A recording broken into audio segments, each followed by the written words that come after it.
Como você está vendo a reação da China a Trump? Porque a China, assim, se a gente colocasse no patamar de enfrentamento, parece estar enfrentando um pouco no estilo brasileiro. Reclama, mas aceita.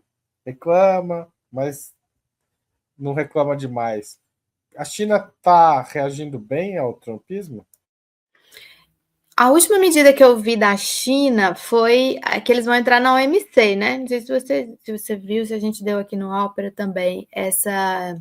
Então, uma primeira reação mais dura da China foi no sentido de. E a China, ela é muito interessante, a política externa chinesa, né? Porque eles têm um norte e eles vão nesse norte, né? E como o norte deles ultimamente é a questão do multilateralismo, até para confrontar com essa política, né, dos Estados Unidos anti-multilateralismo, que o Trump representa bem, vai sair da OMS, saiu do Tratado de Paris, na época da pandemia tirou investimento da OMS, e aí a China aumentou, e a China sempre tem falado nos discursos, tanto do Xi Jinping, como nos eventos, como da própria diplomacia ali, do multilateral. Então, a primeira reação da China agora foi isso: vamos levar para a OMC, porque está violando uma série de acordos, regulamentações no âmbito da OMC. Agora, o que eu li também no final de semana é que há um esforço da diplomacia chinesa e também dos Estados Unidos de chegar a um acordo com a China. Então, isso também parece que há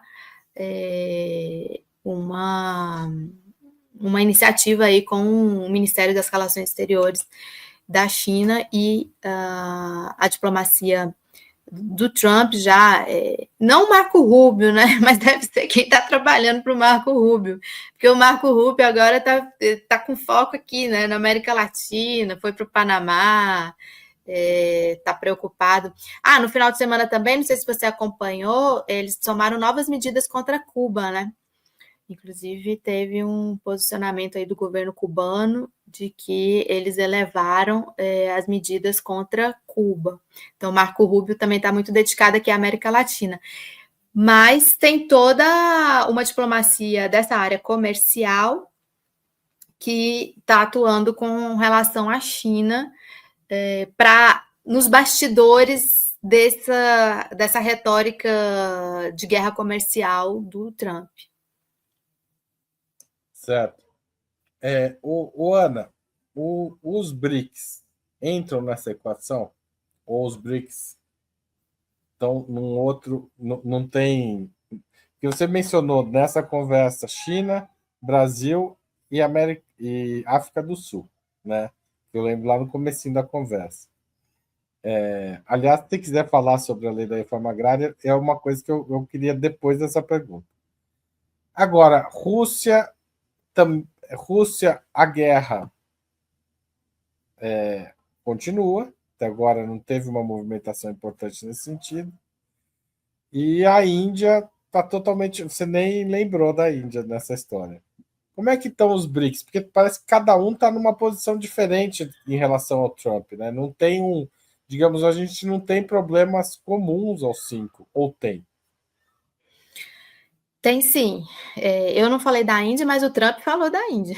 Teve um discurso dele, aquele discurso da semana passada, que ele ataca o Brasil também, e vamos taxar quem não gosta de nós, né? Quem é mal com a gente. Ele falou uma coisa assim. Ele falou de 3 países, principalmente: China, Brasil e Índia. E ele estava claramente falando da ameaça de que esses países continuem numa agenda de desdolarização. Ele estava falando para os BRICS. Então, ele já falou da E quem Índia, da China. respondeu sobre isso foi o Putin, né? O Ele, Putin. exato, Putin falou como ex-presidente do BRICS, né? Agora já está com o Brasil. Essa que é a questão que eu queria colocar. E nesse final de semana ele atacou a África do Sul. Então, mesmo que os BRICS não queiram coordenar nada, o Trump já colocou o bloco, né? Ele é contra uma série de iniciativas e políticas dos BRICS. E aí, Haroldo, que vem uma questão que eu acho que a gente vai ter que observar e a gente vai cobrir, eu acho que, né, também pelo Ópera e tudo mais. Como vai ser a presidência do Brasil no BRICS nesse próximo período? Vai ser uma grande ginástica se o Brasil quiser manter esse tom mais moderado com os Estados Unidos, que é o que tudo indica nos últimos dias. Todos os sinais foram de... embora o presidente Lula tenha falado na entrevista coletiva de sexta-feira de que se o Trump vier com tarifa, a gente vai vir com tarifa, né? Ele fez essa fala, né? Mas os sinais do Itamaraty e do Mauro Vieira têm sido, nós vamos dialogar sobre essa questão da deportação. Foi um tom diferente de um Gustavo do Petro, da linha colombiana, e um tom diferente também do México, né? Mas o México tem toda uma particularidade da relação México-Estados Unidos. Então, o Brasil, ele vai... aquela ligação por telefone, né, que houve Lula e Putin, né, que também foi uma espécie de transição, né, de passagem de bastão também, né, dos BRICS, né, da presidência russa para a presidência brasileira. O Brasil vai dar o mesmo ritmo, inclusive aí fica como sugestão aí de entrevista com o Paulo Nogueira Batista Júnior, né, que acompanhou muito a cúpula dos BRICS de Kazan, e acompanhou muito como foi a evolução com a presidência russa das medidas para todo esse processo que a gente pode generalizar como desdolarização, mas que é muito mais complexo que isso. O Brasil ele vai seguir no mesmo ritmo de avanço nessa seara, nessa arena, que é uma arena frontalmente de confrontação assim, com os Estados Unidos, porque a minha opinião aqui, pessoal, é o seguinte: independente do tom que o Brasil adotar, o Trump vai bater de qualquer jeito.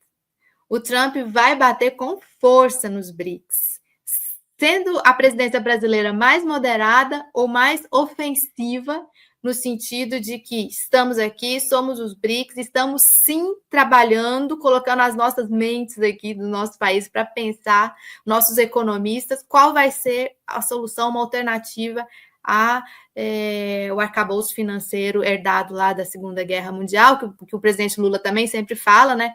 Já não estamos no contexto de Segunda Guerra, final de Segunda Guerra, já passou o Bretton Woods, estamos num outro momento.